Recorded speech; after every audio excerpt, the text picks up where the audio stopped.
Here I am with my ongoing obsession with medlars, fermenting them, extracting them, cooking them, making the most out of them over the years, because my crop is getting a bit bigger every year and I need to work out a best way to do them expeditiously.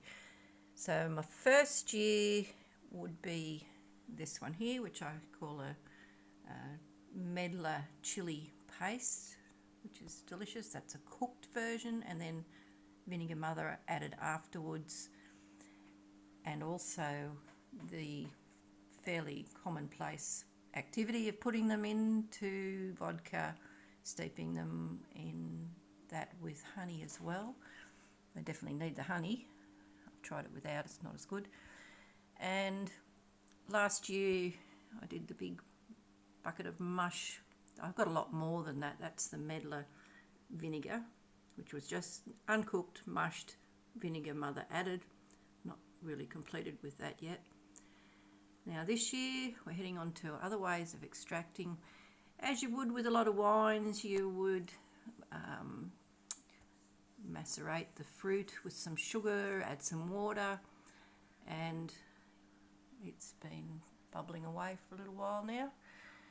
There's some skins floating on the top, but it was a small batch of Nottinghams that I separated out using my new method, and a larger batch of Nottinghams is this one here, which I'm really enjoying the idea of, which was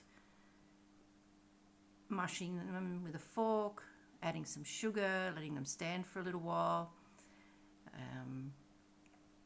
adding them with water till the stickiness was gone, and stirring them up and letting them settle. So seeds are on the bottom, skins are on the top.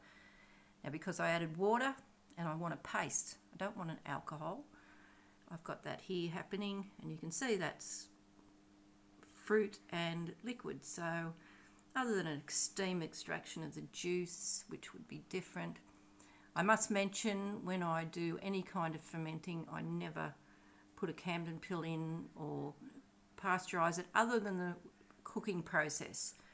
And then after that, I usually get it back into the fermentation system. So this one here has got beautiful colour. It's either oxidised or caramelised, I'm not sure which one. It may not ferment because I've added salt to stall it, and Tasmanian pepperberry. It's a little bit thinner on the top. It's more like a very thick, runny custard.